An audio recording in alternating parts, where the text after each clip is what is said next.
6 বছরের শিশুকন্যাকে ধর্ষণ মামলায় অভিযুক্তের জেল ও জরিমানা।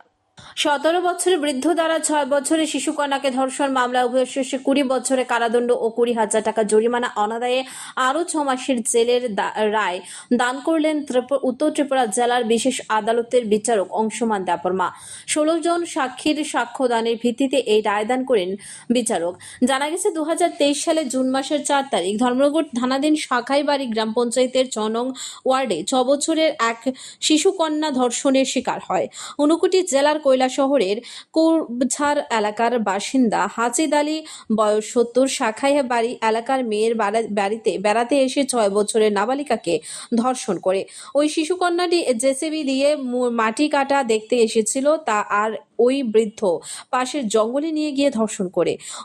পরবর্তীতে ধর্মনগর মহিলা থানা অভিযুক্ত হাজিদ আলীর বিরুদ্ধে ধর্ষণের মামলা রুজু হয়। লিখিত অভিযোগ পেয়ে মহিলা থানার পুলিশ ভারতীয় দণ্ডবিধির 376A/B পক্সো ধারায় মামলা হাতে নিয়ে তদন্ত শুরু করে।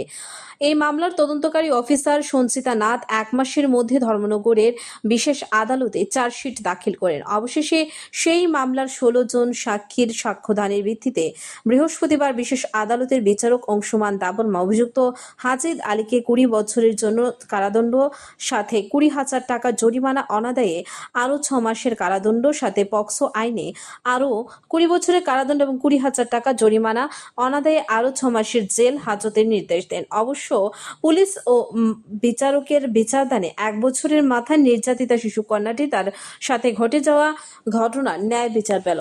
সরকার পক্ষ এই মামলাতে 16 জন সাক্ষীর সাক্ষ্যদান করায় এবং সব কিছু শেষ করার পর আজকে বিশেষ আদালতের বিচারক মাননীয় অংশুমান দেববর্মা এই মোকদ্দমার আজকে রায়দান করেন এবং এই মোকদ্দমায় 376A/B ভারতীয় দণ্ডবিধির 376A/B দ্বারায় ওনাকে 20 বছরের জন্য কারাদণ্ড এবং 20,000 টাকা জরিমানা অনাদায়ে আরও 6 মাসের জেল এবং পক্সো আইনের 6 দ্বারায় 6 বছরের 20 বছরের জেল এবং 20,000 টাকার জরিমানা অনাদায়ে আরও 6 মাসের